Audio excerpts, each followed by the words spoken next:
camino a casa, a lo lejos, vi mucho humo.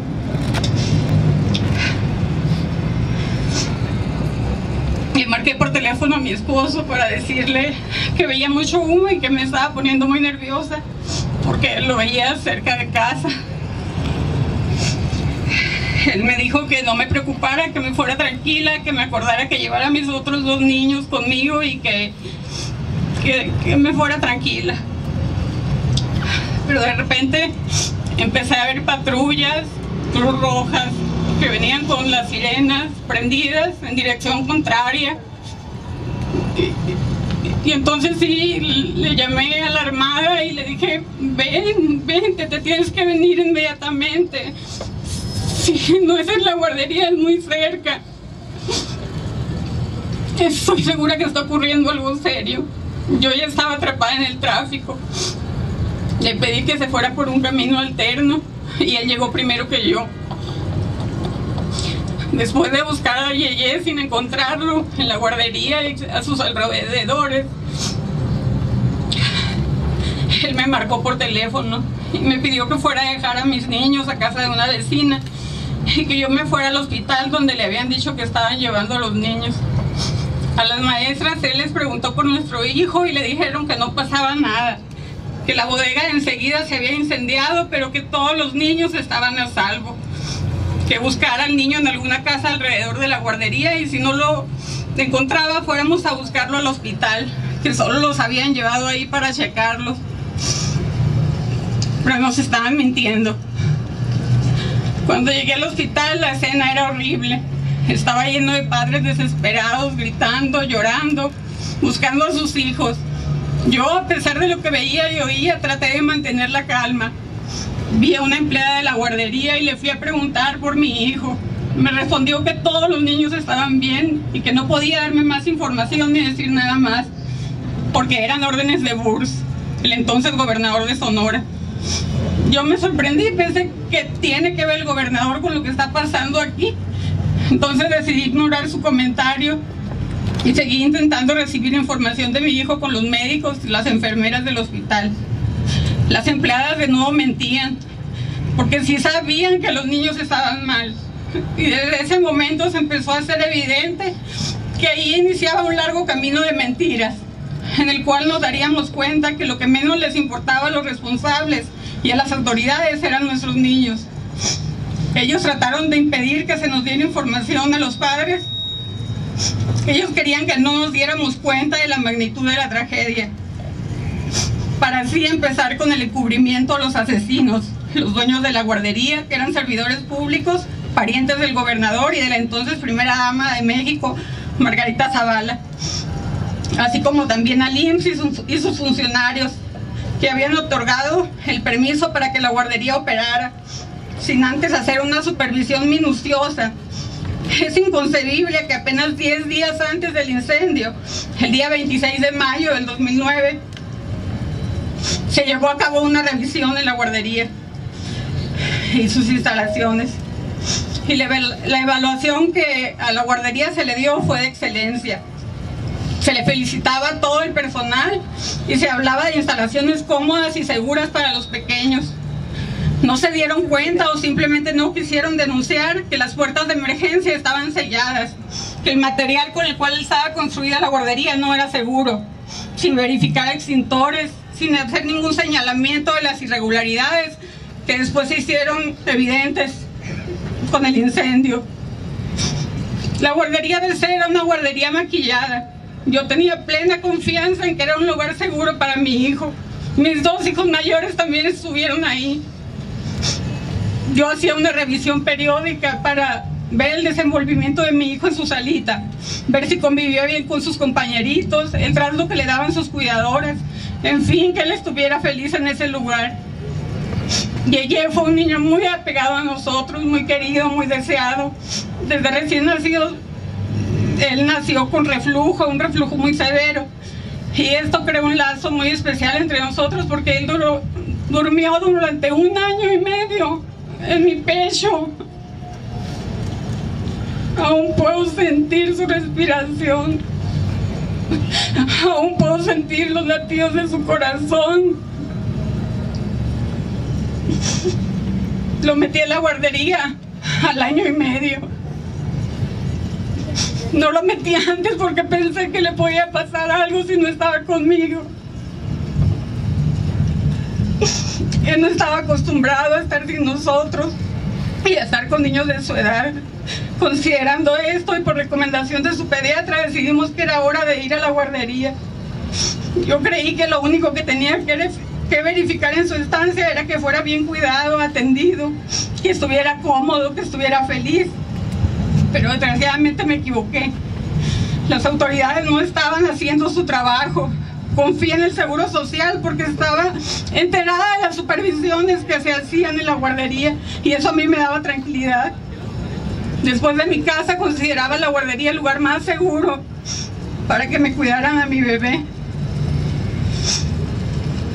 Esta confianza que yo deposité en las autoridades correspondientes mató a mi bebé. Después de pasar 8 largas horas en ese rincón del hospital esperando oír por un altavoz el nombre de mi niño y poder correr hacia él, abrazarlo, de repente escuché por el micrófono la peor noticia de mi vida. Nos informaban que no todos los niños estaban en ese hospital y que había 24 niños muertos. Que los papás que aún no encontrábamos a nuestros bebés los buscáramos en otros hospitales o fuéramos a medicina legal a reconocer cuerpecitos. Yo me negué a ir a su lugar, no podía aceptar que mi niño pudiera estar ahí. Después de un rato, por insistencia de mi esposo, acepté ir, aunque estaba segura que ahí no lo encontraría. Pero desgraciadamente sí estaba ahí. Y a pesar de verlo físicamente a través de un cristal, yo seguía negando la horrible realidad. Mi niño estaba muerto. De su sepelio no recuerdo nada. Solo estaba en silencio, sin llorar. Sentía que era una pesadilla y que iba a encontrarlo después. Estaba en shock total.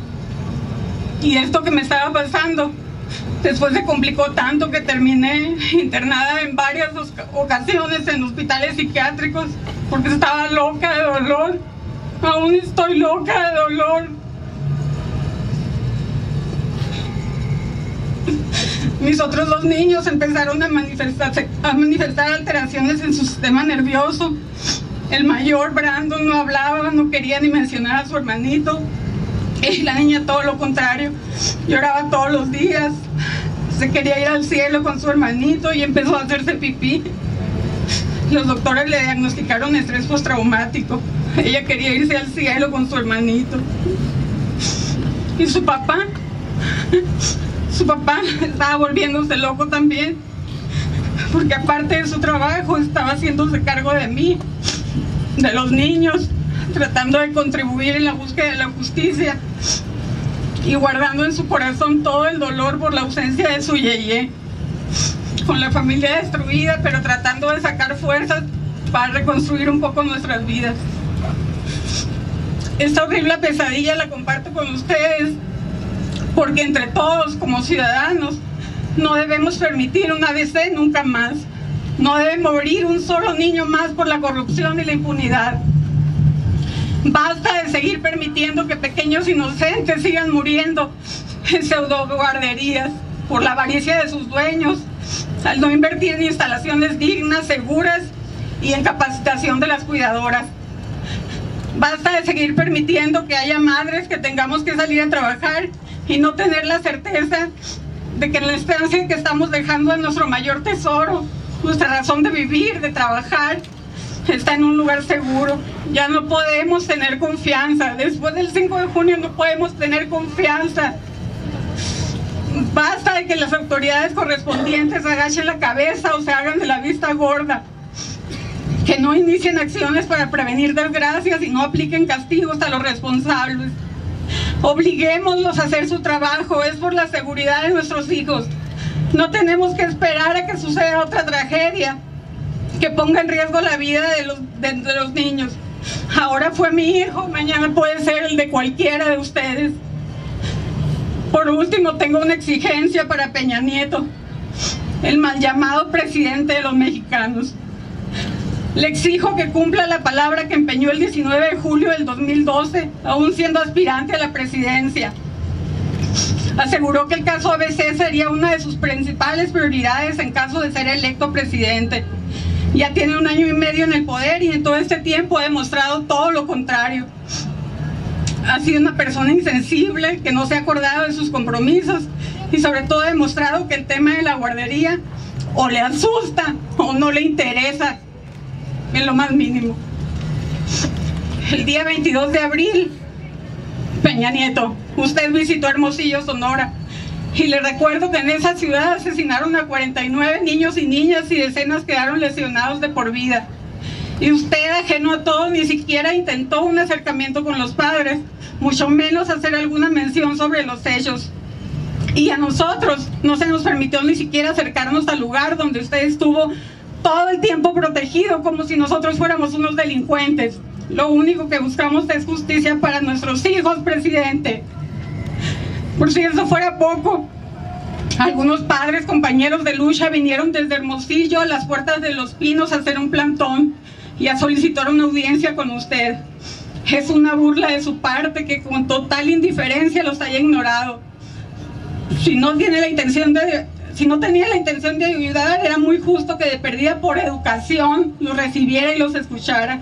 No es la primera vez que se le solicita una audiencia.